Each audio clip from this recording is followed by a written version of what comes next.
ang Presidential Broadcast Service. Radyo Pilipinas. Radyo Publiko Ng bagong Pilipinas para sa bagong Pilipino. Naghahatid ng mahahalagang balita at impormasyon na guugnay ng pamahalaan sa sambayanan. Tulay sa himpapawid ng serbisyo publiko. Radyo Pilipinas. Radyo Publiko, ang boses ng Pangulo. Sa Iloilo, Radyo Pilipinas. 585 AM. Philippine Standard Time, 1:01 sa hapon. Adlaw-adlaw, Lunes tubtob Biyernes, pagdulong sang mga balita. Hitabo, issue kag concern, may kaangtanan sa katilingban, sa kaayuhan, pati na ang sa ikaayong lawas. Halin sa mga concern sa mga bata, sang mga lamharon, nagadinalaga kag nagasinultero, mga hamtong, professional man o mamumugon, mga tigulang, kabuhi kag paghimakas sang mga ginikanan para sa ila kabataan. Pag-ulikid sang panwa, pagtingob sang magkasimanwa, para sa ikaayo sang ila kahimtangan. Ini ang Balitang Sosyal.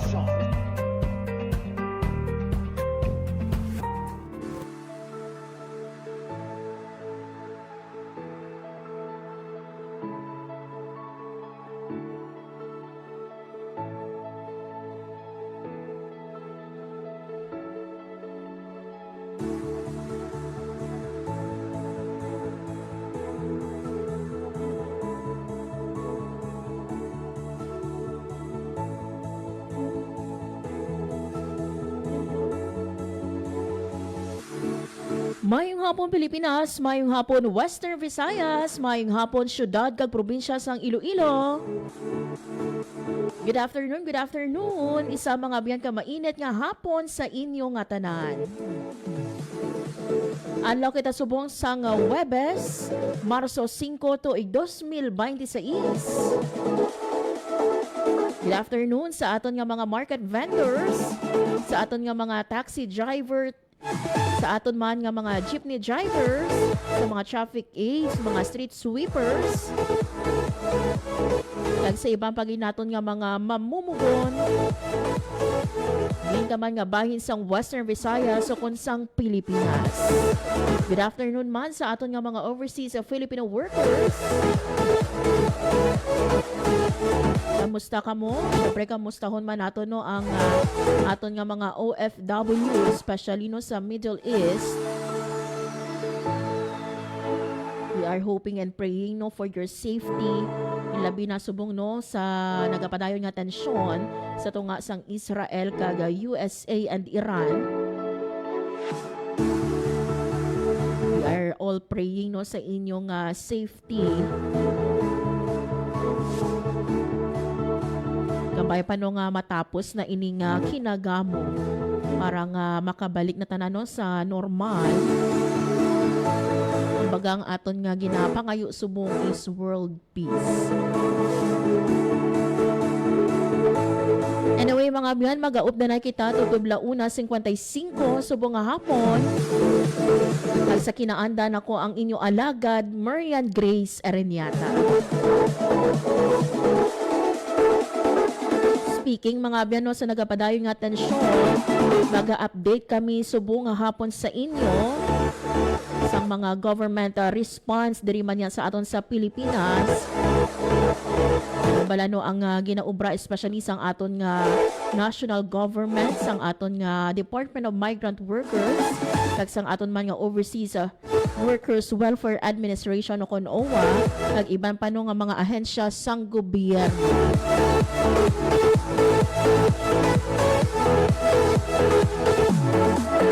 Pagapat patuntuman mga biyak ang kaso sa dengue and hand, foot and mouth disease diri sa aton sa probinsya sang Iloilo.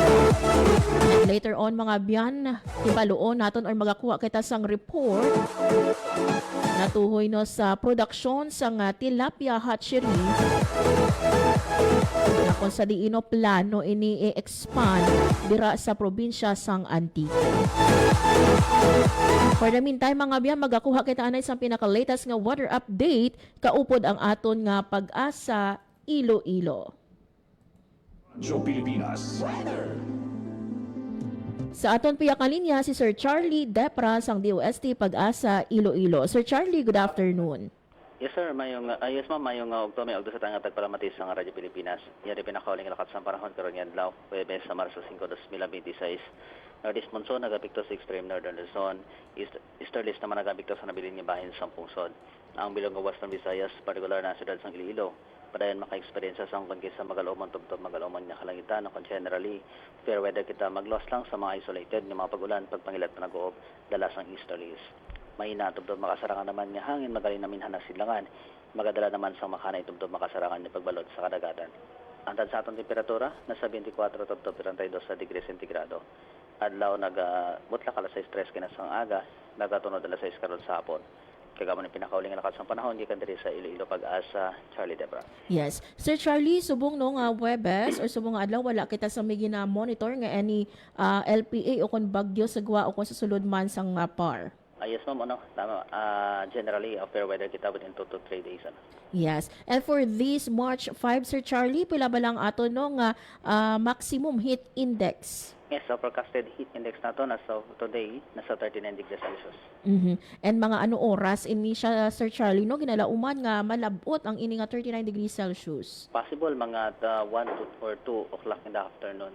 Amoy na ang pinakamainit. Yes. And ano ba na, Sir Charlie, no ang epekto sang sini nga 39 degrees Celsius sa lawas ng isa ka tawo? Yes, ang epekto sa sining heat index kung tama kainit ang ato nga tiyempo, possible ang prolong sa exposure sa activity sa dalam sang init sa adlaw, makadala sa mga heat cramps o kung possible lead to heat stroke kung sige-sige nga init. And because of this, Sir Charlie, ang imo panugyan sa aton nga mga tagpalamati. Yes, sa aton mga tagpalamati maghalong kita sa karon nga adlaw bangod medyo mainit ato nga tiyempo. Magdala kita sa aton mga panangga sa lawas, bayong naton o kalon naton, magwa kita sa aton panimalay kagalikawan naton anay nga ma-expose sa tama kainit nga adlaw labi na sa mga alas 2 o alaw na alas 2 ng hapon. Okay, with this, Sir Charlie, madamo gid nga salamat. Welcome mayong to sa liwan. Radyo Pilipinas. Radyo Publiko. Radyo Pilipinas. There you have it mga biyan, si Sir Charlie Depra ang DOST Pag-asa Iloilo.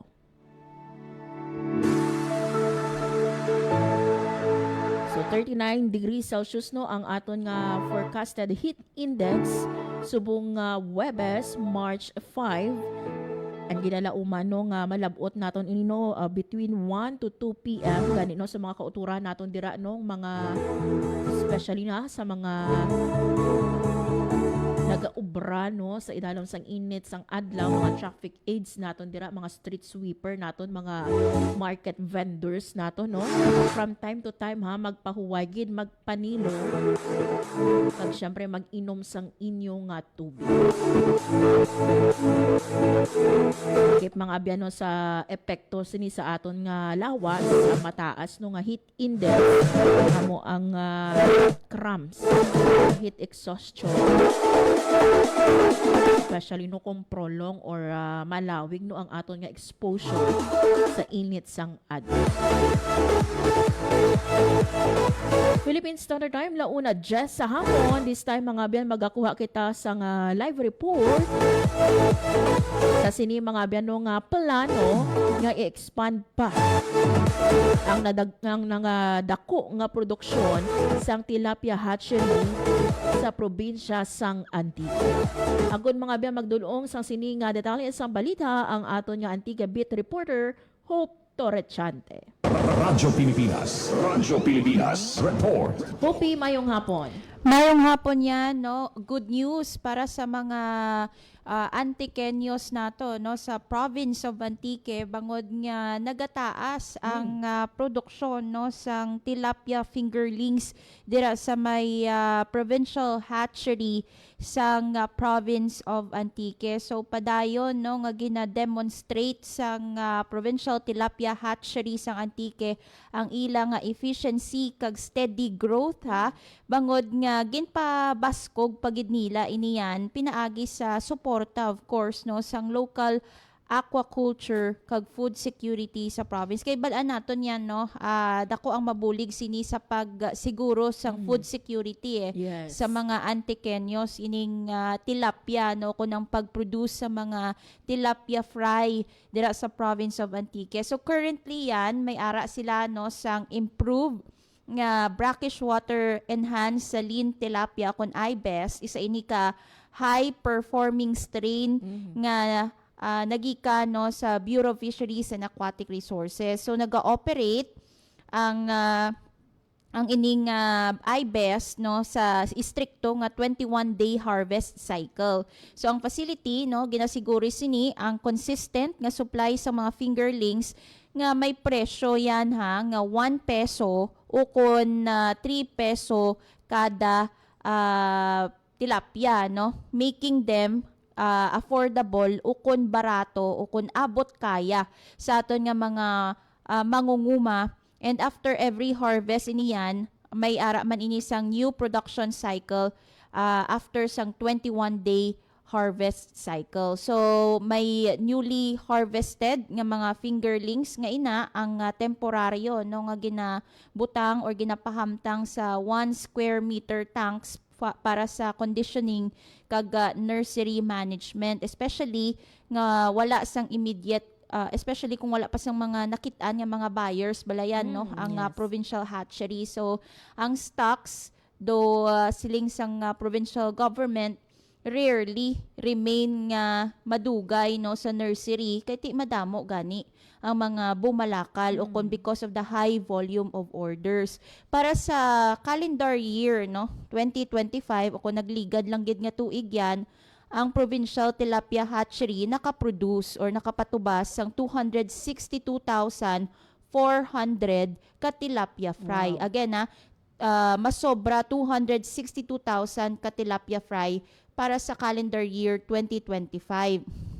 Sa amo nga numero, may ara inisang masobra 172,000 ang nabaligya sa masobra 163 clients no sang 2025, and ang masobra 21,000 naman yan ang gin-disperse no sa 13 ka mga lugar sa probinsya sang Iloilo. So suno sa Office of the Provincial Agriculturist, ang monthly production nag-peak ina yan sa bulan sang Hulyo no. So last year July 2025 may ara inisang na-produce nga 54,445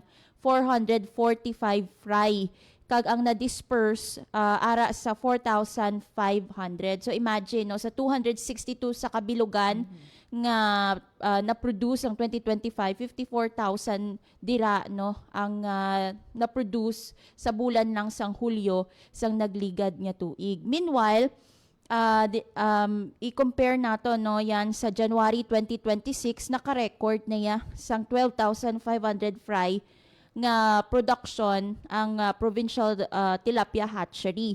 Sang Pebrero naman nagsaka ini sa 20,000 no ang na-produce. So increasing. So nakita naton ang trend no from 12,500 sang January 2026 nagsaka ini sa 20,000 sang Pebrero 2026. That's why nakitaan ini sang increasing trend no sang Office of the Provincial Agriculturist. So at present naga-maintain ini siya yan sang 383 ka breeders, 275 diri babae and 126 ang lalaki.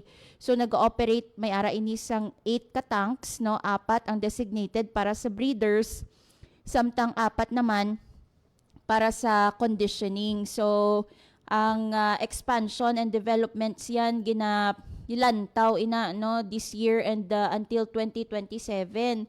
Kay looking ahead no ang hatchery management naga-propose no sang expansion sang provincial multi-species nga hatchery nga 100 square meters. Ini agod nga maka-cater naman siya yan sang hito naman ya. Hito naman. fry production no. So hindi lang tilapia Yes. ang ginalantaw nila dira no, but also ang hito production. So plano nga i-rehabilitate no ang duha ka existing nga ponds pinaagi sa repropping and also ang installation sang division compartments kung sa diin no may request for new breeders halin sa BFAR sa Nanga, Pototan or sa Muñoz nga Nueva Ecija. And also ginapropose man diri ang pag-hire no sang mga full-time nga mga permanent technical personnel. Lain gid abi yan no kung may mga personnel gid ya nga nagatatap sang hatchery kay kita naton no sa numbers pa lang nakita naton increasing, so may taas nga demand, so kinahanglan sang tao no manpower.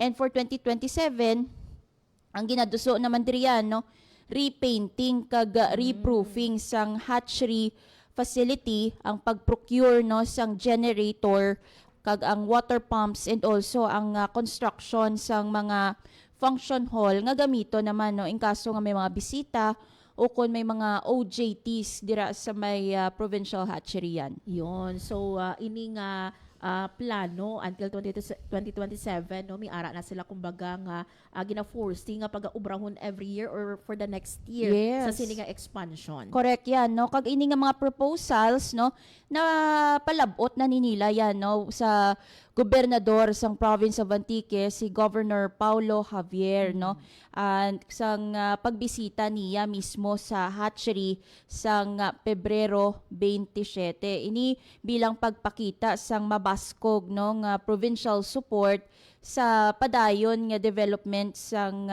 provincial hatchery o kon sang pasilidad. So hopefully matigayon kay again no for food security no ang tinutuyo diri sang provincial hatchery. Ang provincial hatchery yan na para sa impormasyon sa aton nga mga tagpalamati namtang ini no sa Barangay Badyang sa Banwa sang San Jose de Buena Vista, and for bookings naman yan, no?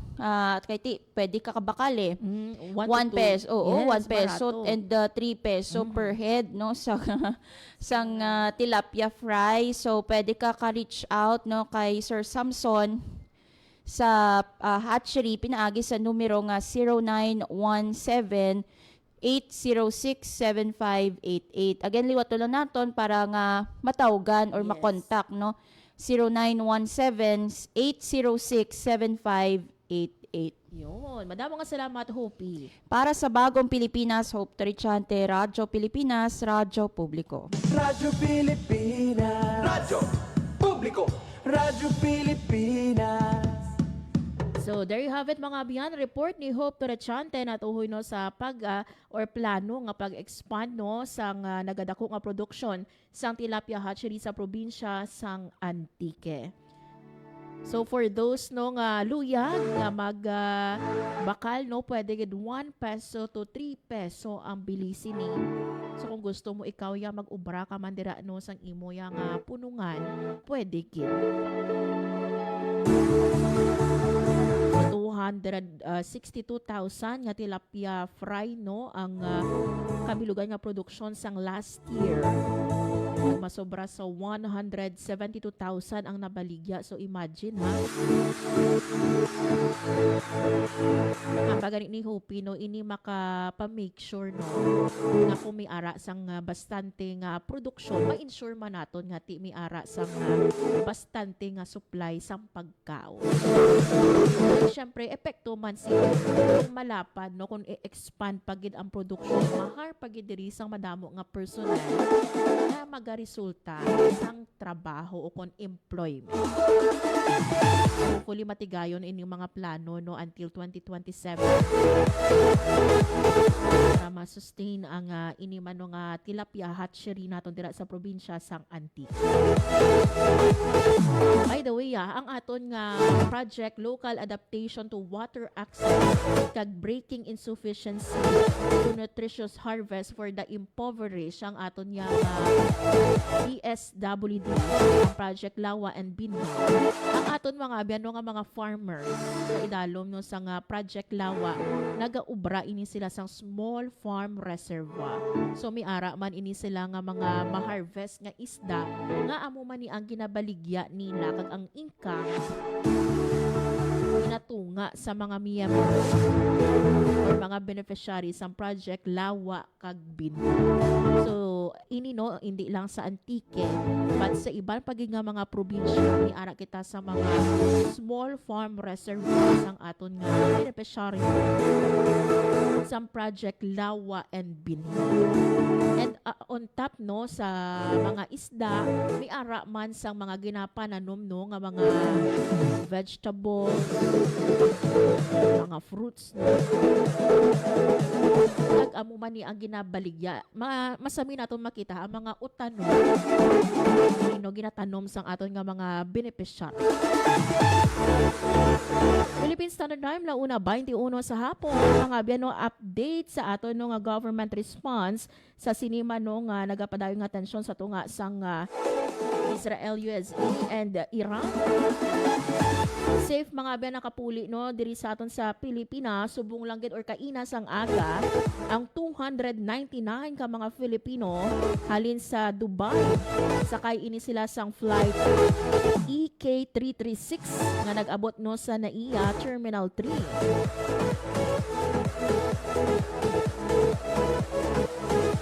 Ini mga abyan no kabahin sang padayon nga response sang aton man nga gobyerno sa sitwasyon sang aton nga mga kauturan no sa Middle East. Sa nasabit mga abyan nga numero 25 ang aton nga overseas Filipino worker nga gilayon no nga gin sa lubong kag ginasikaso man sang aton nga Department of Migrant Workers sa pagpanguna sang aton nga Tiglikom Secretary Hans Leo Kakda kag sang aton nga Overseas Workers Welfare Administration o kon OWA sa pagpanguna ni OWA Administrator Patricia Yvonne P. Kaunan, kaupo diri no ang iban pagin nga mga ahensya sang gobyerno, ang Department of Health kag Department of Social Welfare and Development o kon DSWD. Ang pag-abot mga biyanos sang aton nga mga kauturan nga OFW part ini siya sang first batch sang mga Filipino nga nakapauli halin sa Middle East kasunod man sa nagapadayon nga tensyon.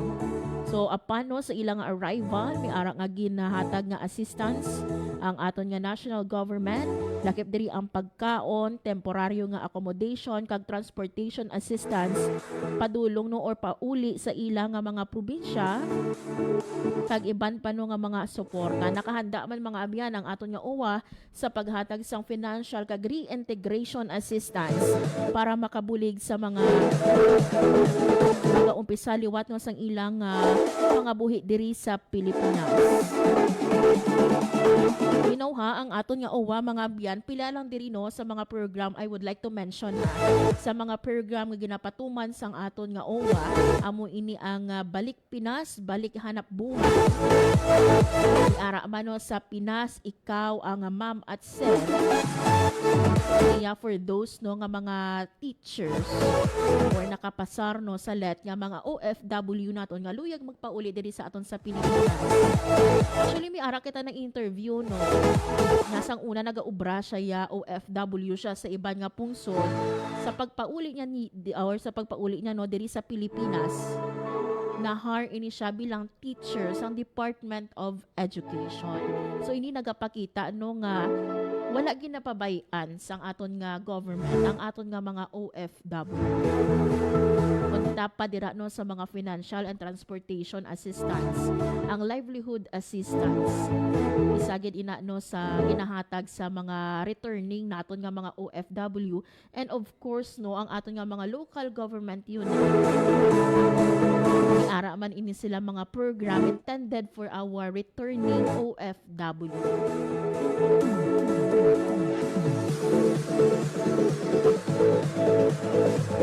I-anunsyo mga abiyano ang aton man nga OWA sa mga kauturan naton dira no nga mga OFW.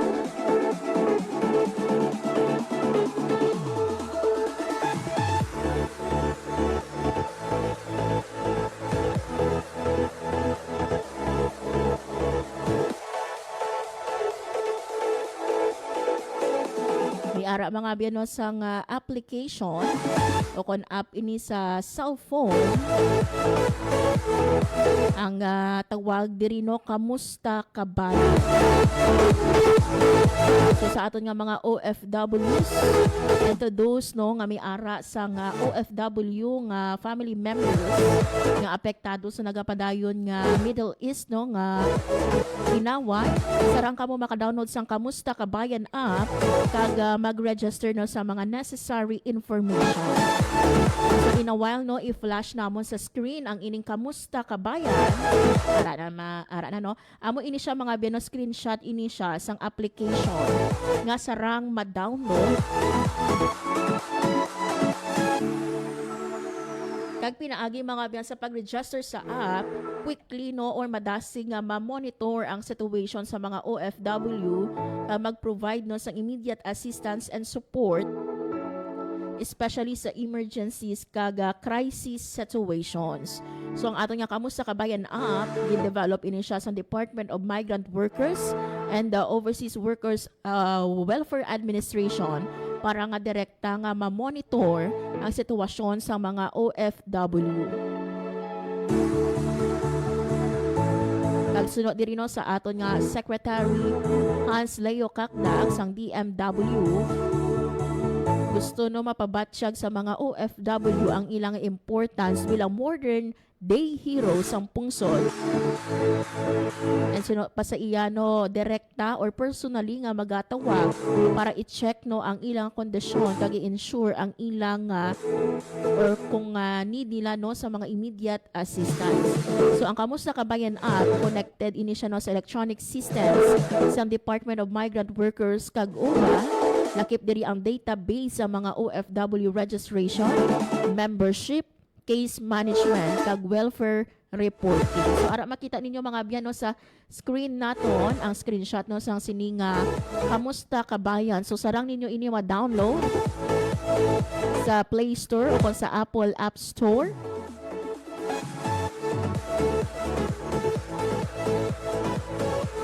Para makita ninyo sa screen no ang itsura sang sininga Kamusta Kabayan. So mas mayo gid no nga maka-install no at least maka-update no kag mabalaan ang inyong situation. That's why nga kung may mga importante kamo diri sa aton sa LGU no like for example sa Iloilo Provincial Government may ara gyud pagwa nga mga hotlines no ang aton nga provincial Public Employment Service Office o Conpeso Iloilo.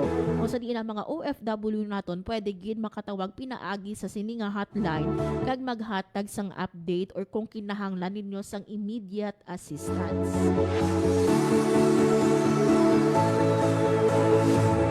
Importante gid no nga ma-monitor natong ang inyong sitwasyon. Kung kinahanglan ninyo no sang repatriation or kung gusto ninyo nga magpauli sa Pilipinas.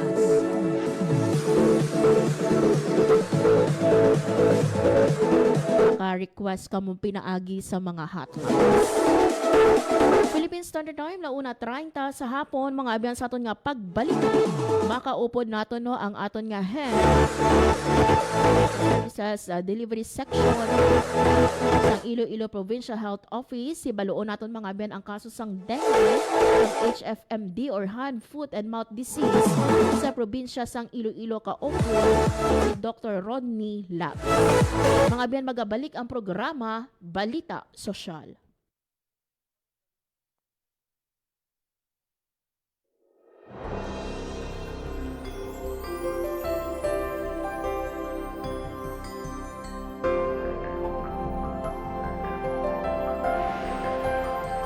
A whisper in the breeze, it calls our name.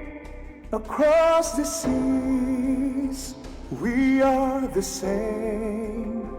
Through tides that rise, through storms that wane, we sail as one beneath the sun. One vision, one ocean, together in motion. We rise, we shine, we reach for the sky. One heart, one dream, through the waters we gleam. As young, we are one till the end of time.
is a public service announcement.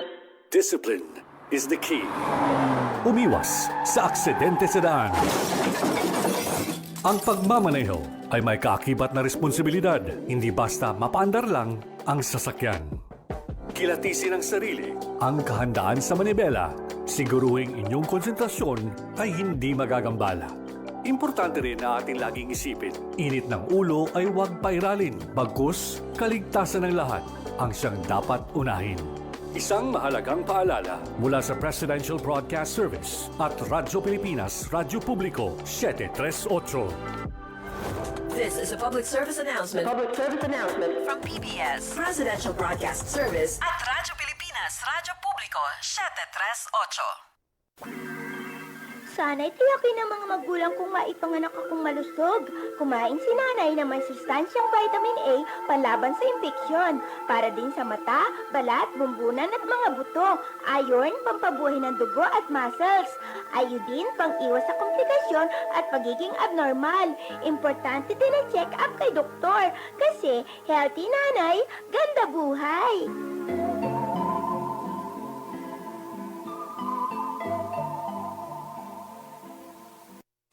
Time to celebrate kulturang Pinoy. Tradisyon, musika, sining, literatura at iba pa.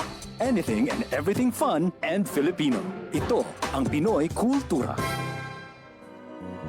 Isa sa mga napakagandang alaala nung bata pa ako was visiting Luneta, running around the well-manicured park, staring up at the Rizal Monument, wondering sino kaya siya at bakit may memorial siya. Yung higanteng relo. Aba, I made sure to pull my parents so I could stare at the floor clock. I couldn't even read the time then pero tuwang-tuwa pa din ako. At eto ang mas nakakatuwa sa Luneta, we didn't really need money to enjoy the park. It was for free. Namamasyal pa sa luneta nang walang Yan ang Pinoy Kultura because our culture is cool. Time to celebrate kulturang Pinoy. Tradisyon, musika, sining, literatura at iba pa. Anything and everything fun and Filipino. Ito ang Pinoy Kultura. How could you ever forget the magical feeling that courtship or panliligaw brings in your younger years? High school life, for my high school life, every memory kay ganda. Nandyan yung itutulak ka ng tropa whenever your crush passes by. Ang saya ng high school, seniors in my school, di na mapapantayan. Then you start sending her love letters and flowers at paminsay maglalakas loob ka to ask if you could walk her home. And it doesn't end there. May sayawan o disco pag birthday ng barkada and you get to see her there too. till I met you. Kikiligin ka pag sulyap ni crush.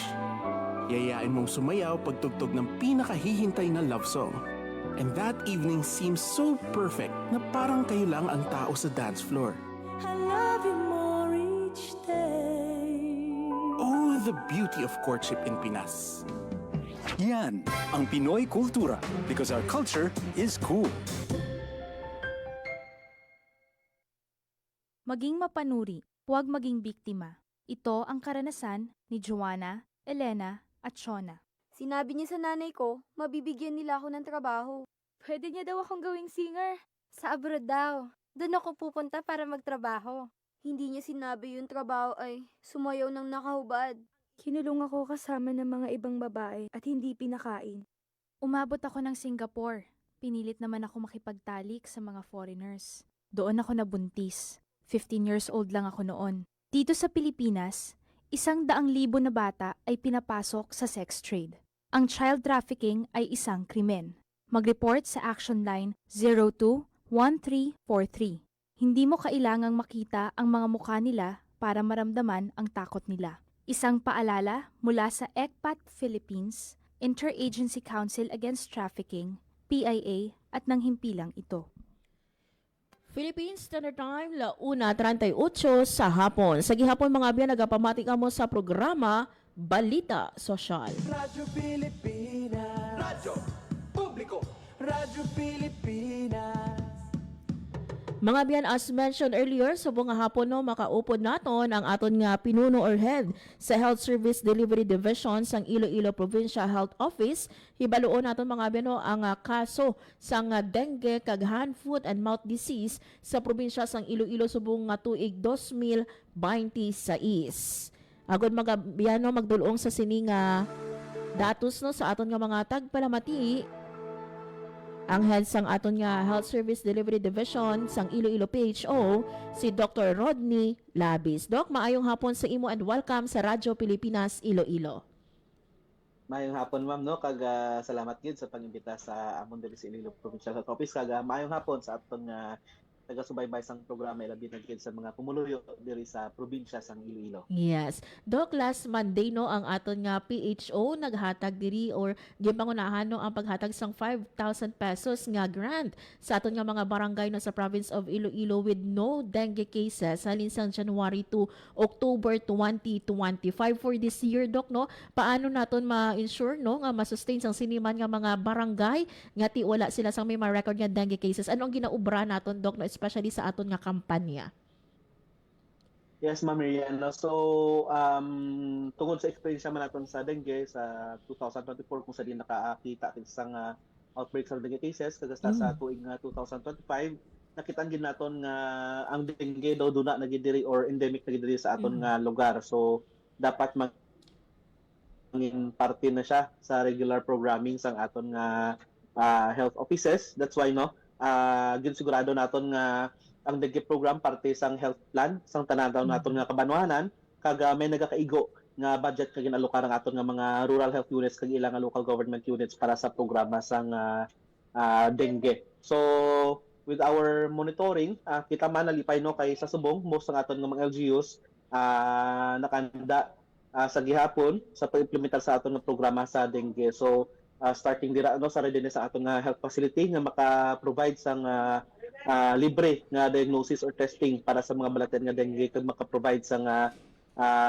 mga kinanglanon sa pag-manage sa mga kaso sang dengue nga kaya i-manage sa level sang RHOs, kag aton nga mga doctors trained naman sa mga kinanglan nila pangitaon nga mga warning sa isa ka pasyente nga may dengue, nga dapat makitaan nila ang mga warning signs nga ni para nga as soon as possible ma-refer nila sa hospital kag ma-prevent naton ang delay sa referral sa higher facilities for more aggressive na management sa balatian nga dengue. And second is ang availability sa aton nga mga kagamitan sa pag responde sa mga lugar nga may taas nga kaso sang dengue. So upod na dira ang readiness sa aton nga mga RHO sa pagkandak sang vector control na mga measures kaangay isang pagkandak sang spraying or fogging para nga ma-eliminate na yon ang mga adult mosquitoes, and of course ang pag-implementar sang search and destroy strategy sa aton nga mga apektadong mga households para nga masigurado naton nga mauntap naton ang cycle sang pagdamo sang dengue nga lamok na nagapadamo pag nagapalaptas sang dengue nga kaso sa aton nga komunidad. So importante gid diri sa aton man mga pumuluyo nga ang away naton kontra dengue, parte man kita no sa aton mga pumuluyo lalo naton sa household level. So dapat kita mismo mga tagbalay buligan naton nga mangin matinlo ang aton nga ugsaran nga kutob kag ginatiniran sang tubig aton regularly ginaguba o ginatakluban para hindi pag-itlugan sang dengue nga lamokag. Kung may mga nagasintomas sang dengue, especially hilanat nga duha ka adlaw kag nagalawi kag may sintomas sang dengue, hindi na magduwa-duwa pa nga magkadto sa aton health centers or hospitals para nga as early as possible aton balaan kung dengue man ang rason sa imong balatian urban nga balatian, kag kung dengue para nga matagaan yon sang nagkakaigo nga pagbulong sa aton nga mga health service providers. Yes. Doc, what does it mean for our Iloilo Provincial Health Office no nga we have more than 400 or nearly half sang mga barangay naton ang wala gid mi na record nga dengue cases last year? We are very happy no sa cooperation gid pakita sa aton nga mga kabarangayan sa pag-implementa sa aton nga programa sa pagkontrol sang dengue. Of course no bala namon nga may iban kita nga kabarangayan nga todo suporta man sa pag-implementar sa aton nga programa, pero hindi gid nila na ma-prevent nga may malusot nga kaso sang dengue. Pero last year we are very happy no sa results sang intensified na action sa aton nga komunidad kag aton nga barangay kag municipal local government units kay as early as January and February nakita naton nga daw kakulban sang kaso sang dengue subong nga 2025. Kag based sa data naton ang projected cases naton sa 2025 is masara nga makalambot by 21,000 nga perti kadamo nga ang level niya is do makumpara naton sang tuig nga 2019 kung sa diin nga ang mga pasyente sadto nagapuno ang mga ospital naton, ang mga sentro naton gabukas ang barangay gym nila, municipal gym para lang din atipanan ang mga dengue patients. So naalarma kita sadto, that's why intensify ni Governor Defensor ang kampanya kontra dengue. Kag kita nalipay man kay ginsukanin ni sa mga municipal kag barangay local government units naton kag from the projected nga 21,000 nga dengue cases for 2025 kag madamo nga possible mapatay, napanawag nato ng kaso by around 5,700 by end of 2025 kag na-reduce nato ng deaths by around 21 deaths due to dengue. So, ang experience nato sa 2025 daw ginpakita yun nga basta unite lang ang aton nga government kag ang aton nga mga pumuluyo, masarang tayo nga matap na ang balatian nga dengue. Or kung hindi taman madula, at least makontrol nato ng paglaptas ini kag maproteksyon na nato ang mga pumuluyo nga Ilonggo kontra sa makamamatay nga balatian. Yes. Doc, with this no nga pag-unite no sa mga barangay naton sa siniman nga kampanya for this year, Doc, may ara man bala kita projected nga number of dengue cases nagtaas bala or nagnubo sa 21,000 sang 2019 naton? Sorry ma'am, liwat ka daw nakatat with this Doc no nga sige-sige nga kampanya man sa provincial government and at the same time pag-unite no sa mga barangay naton for this year, Doc, 2026, are we expecting nga mataas ang aton nga number of cases sa dengue? So di ba amo tambal ko nga daw expect ra nila naton nga ang dengue do unay na diri sa aton nga probinsya. So daw nagwalat lang niyang balatian niya kung sano naman kita mapakampante or madula ang aton nga depensa kontra sa balatian, aral lang siya nagabantay kag nagulat nga magsaka naman. So that's why no nga sa amon gina-remind ang aton nga mga program coordinators aton nga RHOs nga maski naganubo ang kaso naton sang dengue imbukada sang tuig subong nga January kag February, hindi kita magpakampante kag ang mga subok na naton nga 4S strategy kontra dengue dapat tayo yun naton nga implementar. Hindi kita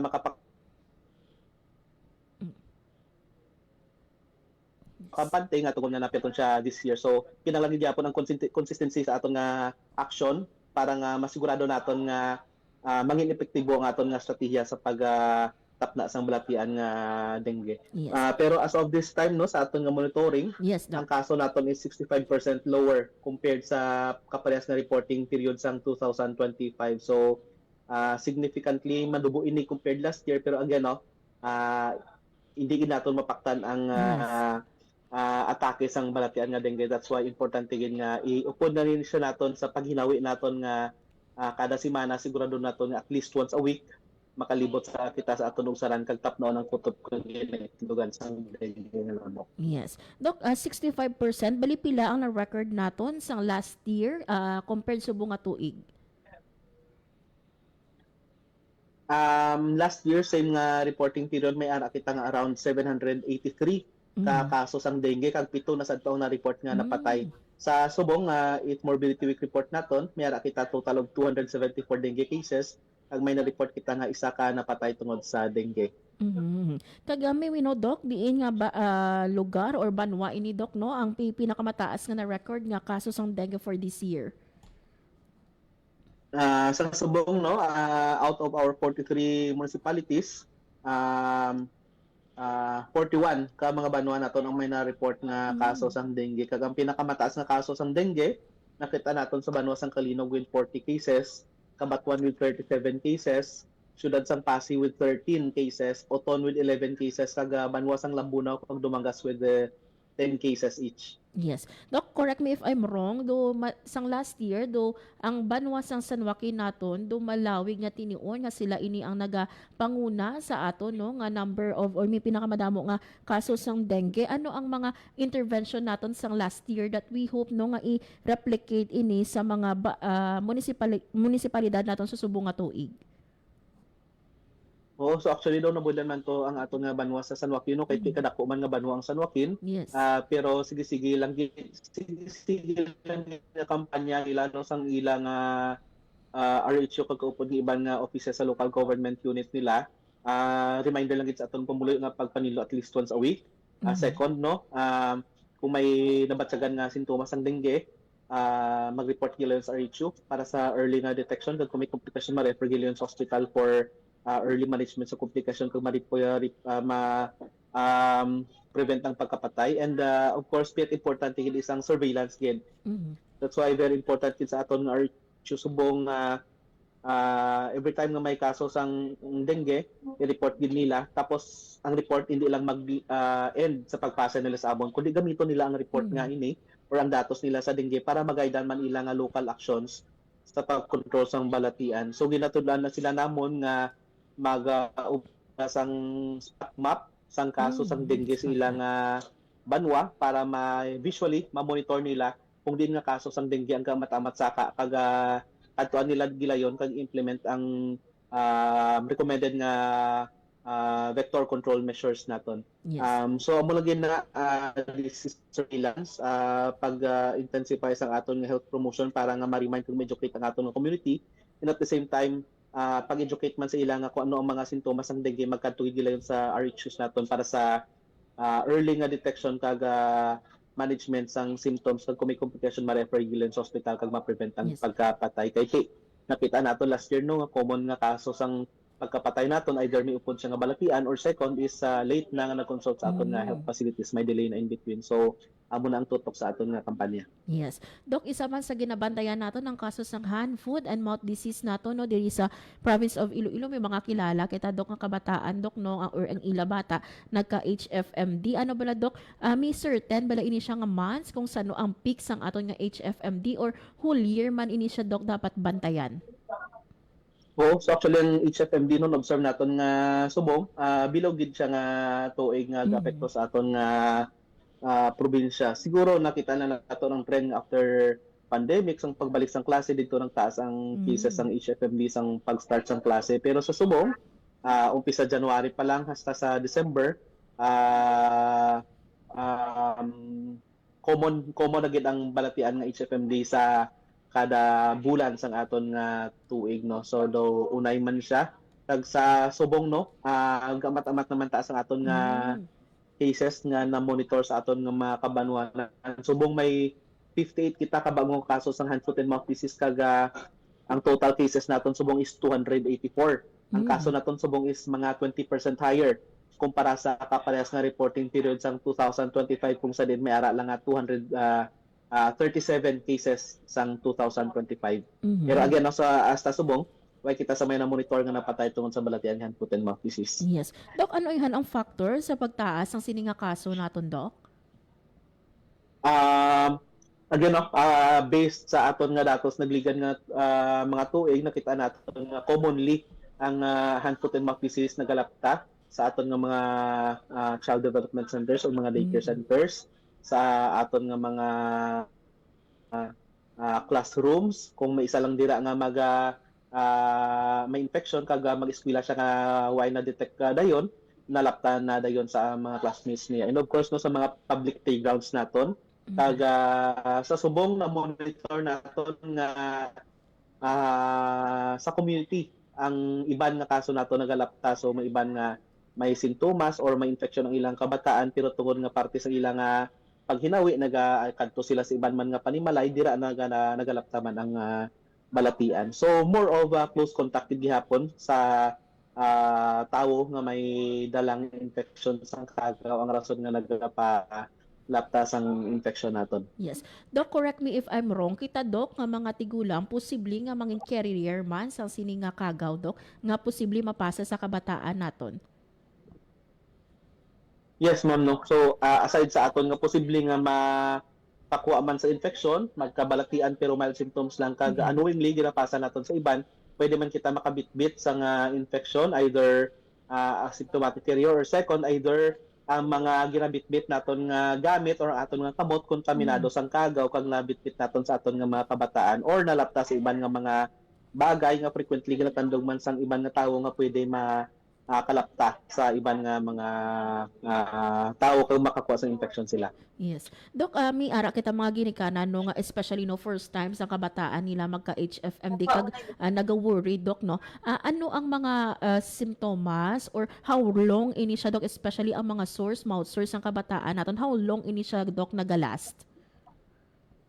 So ang HFMD nga balatian is generally mild lang din no, magamba kita nga mild kalabanan nagaayo man ini mas wala sang ginahatag nga pagbulong. However no, may iban kita nga sintomas ang hand, foot and mouth disease nga nagahatag sang kabalakas aton nga mga ginikanan, kangay sang hilanat, yes. mga rashes sa baba nga pisang bata budlay na magkaon or nasakitan siya magkaon, mga rashes sa kamot, sa siko, sa palad, sa dapa-dapa, kag iban niya naman sa buli. Ang iban nga rashes nga nigareklamo ang bata naton nga makatol, masakit, or ang iban tungod sa ginakalot ini kag nagakakontamina sang iban nga kagaw, aside sa rashes nagaka-develop pagit sang secondary na bacterial infection. So generally no, ang mga sa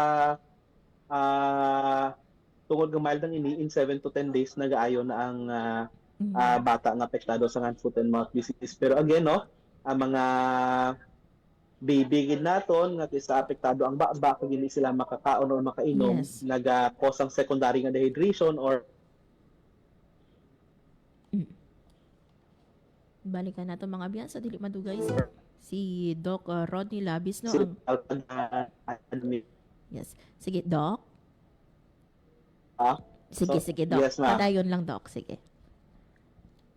Okay, sorry, nalula ako nga internet na. So, amo na, although kalabanan mild symptoms na kag nagaayo in 7 to 10 days, may ibang kitakis ang kabataan nga tungod sa rashes nila sa baba, hindi makakaon or makainom ang ilang nga bata. That's why nga ginadala sila sa ospital kag rason nga ginapang admit sila. Pero again, no, based sa aton nga datos, most ng aton nga cases nagaayo in 7 to 10 days kag kalabanan wala kita sang kag sa subong wala kita sa mga pasyente nga napatay tungod sa hand, foot and mouth disease.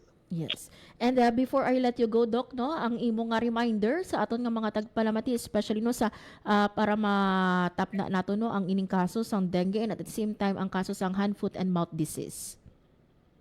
So sa atong mga pumuloyo, ato na intindihon nga ang balatian nga dengue unay na ang risgo diri sa aton bilang mga Ilonggo tungod nga ang virus nga nagatuga sini kag ang lamok nga nagapalapta sini is present na sa aton nga probinsya kag medyo budlay na ni sila idulaon pas. Pero may maobra kita para makontrol ang dengue sa aton nga komunidad kag maproteksyonan ang aton nga panimalay, especially ang aton mga kabataan kontra sa makamamatay nga dengue.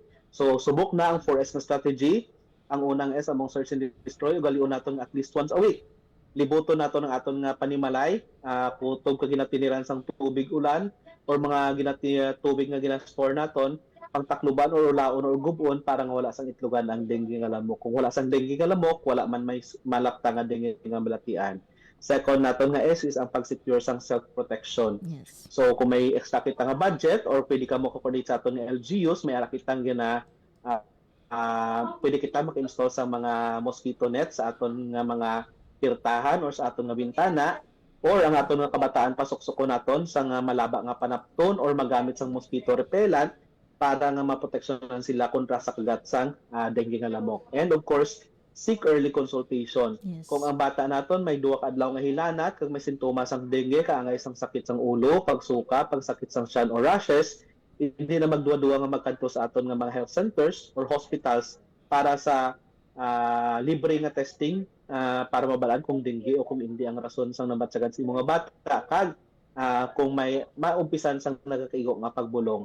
Ang dengue masara nga mabulong sa sentro lamang or sa mga outpatient departments, pero may pili kita nga kaso nga kinanglan admiton sa ospital. Yes. Kag dira importante nga sundon naton ang abiso sa aton nga doktor kung kinanglan admiton naton pasyente para masigurado naton nga mamanage ang mga komplikasyon nga posible manginrason sa pagkapatay sa aton nga pasyente.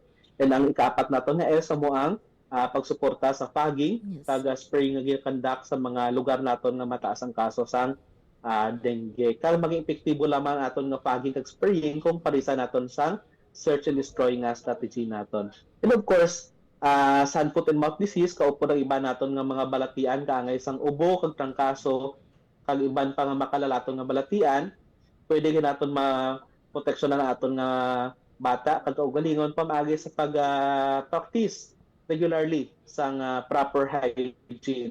So, dira na ang paghugas sang kamot, sang habon kag tubig, or paggamit sang hand sanitizer. Kung mag-ubo kita, magtabon sang aton nga ilong kag baba, kag kung may ginagamit kita nga tissue paper or panyo, aton ini-dispose properly para nga ang kagaw ini maglakta sa iban. Kag kung may nabatsagan nga sintomas, ini magduwa magkadto sa aton health centers, kag sa aton nga mga hospitals para sa libre nga pagbabulong. Kadaman sa aton health center subong are yakap providers ang PhilHealth. So kung membro ka sang PhilHealth, mas masigurado kapag nga wala ka sang out-of-pocket expenses or gastuhon sa pagpabulong sa aton nga mga balatian. Yun. With this, Doc Rodney, madamo gid nga salamat no sa time and information nga ginhatag mo diri sa amon sa Radyo Pilipinas. Iloilo, maayong hapon sa inyo dira, Doc. Maayong hapon, ma'am, kag madamo nga salamat kag sa aton nga tagpalamating mga Ilonggo, kabay pangabuligan ninyo kami sa mga kampanya naton sa mga nagakalain-lain nga health programs kay ini atong ginobra para maproteksyonan ang health kay kayong lawas sa aton nga mga pumulo ing Ilonggo. Maayong hapon. Thank you, Doc. Radyo Pilipinas. Radyo Publiko. Radyo Pilipinas. There you have it mga biyan, si Dr. Rodney Labis, ang aton nga head sa Health Service Delivery Division sa Iloilo Provincial Health Office sa pagdulong man sa aton na sa pinakalitas nga update sa kaso sang dengue kag hand, foot, and mouth disease sa province of Iloilo. While no ang dengue cases naton sa province nagnubo no sa pinakalitas nga morbidity week, however no sa aton nga HFMD nagtaas mga biyan sang 20%. So halong-halo gino sa mga parents naton dira nga may mga signs and symptoms no sa nga HFMD ang inyo bata. Much better no nga hindi anay pagpa-eskwelahon kag magpakonsulta gid no, especially no ang kabataan nato may iba ni sa ila ang mga simptomas, sinino may hilanat, may mga mouth sores no, kag mabudlayan ini sila magkaon no kung mag-inom sang tubig. So much better nga ipa-konsulta naton sa doktor para mahatagan no sang bulong no kon sang spray man no para sa sini nga mga mouth sores. Philippine Standard Time, las 2 sa hapon. Mga biyantes kita magtakot. Maayong hapon kay Auntie Casilda Semilia nga nagapamati subong nga hapon nga taga Dueñas man no. Si Doc Rodney taga Dueñas man ini siya. So shout out no sa mga taga province of Iloilo nga nagapamati subong nga hapon. Mga biyan, thank you so much sa inyong pag-upo sa programa Balita Sosyal. Kag syempre thank you man sa akong mga katuwang technical. Sa studio, Engineer Roy Louie Kaipang kag sa among transmitter, Sir Jeffrey Bitita. Ako na lang gid si Marian Grace Aranyata kag ini ang Balita Sosyal. Ang inyong tulay sa himpapawid ng serbisyo publiko, ang Presidential Broadcast Service, Radyo Pilipinas, Radyo Publiko.